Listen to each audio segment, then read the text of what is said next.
بسم اللہ الرحمن الرحیم۔ دوسرا سبق آج ہم آسان نحو کا پڑھیں گے۔ سب سے پہلے ہمیں اسم کی علامتیں پڑھنی ہیں۔ اس میں اسم کی علامتیں چند یہ ہے۔ ایک تو اس کی علامت یہ ہے کہ اس کے شروع میں الف لام ہو، یعنی الرجل جو ہے اس کے شروع میں یہ الف لام جو ہے یہ ایک علامت ہے کہ یہ اسم ہے۔ تو اسی طریقے سے دوسری علامت جو انہوں نے لکھی ہے، اس پر حرف جر آئے، جیسے یعنی اس کے سامنے فی المسجد، یہ جو فا یا زیر فی ہے نا، یہ فل، یہ حرف جر ہے۔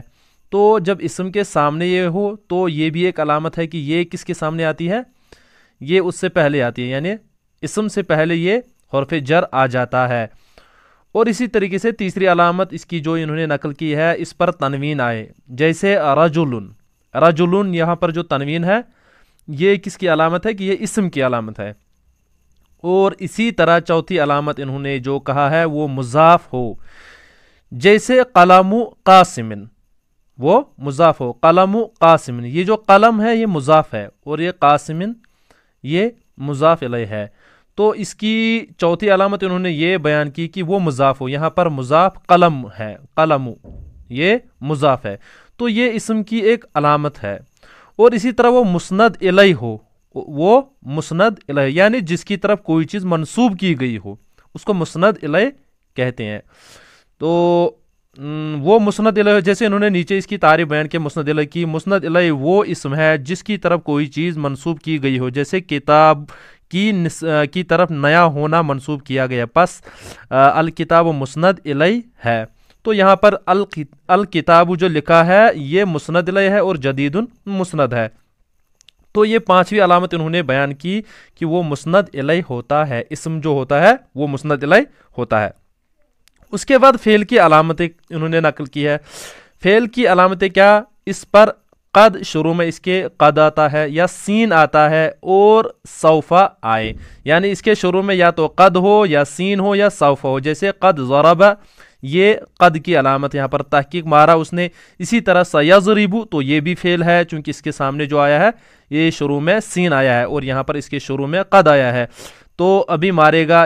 اسی طرح سوفا یضرب، تو یہ سوفا بھی کس کی علامت ہے کہ یہ فعل کی علامت ہے، یہ فعل کے شروع میں آتا ہے، یہ اسم کے شروع میں نہیں آئے گا۔ سوفا یضرب، ان قریب مارے گا۔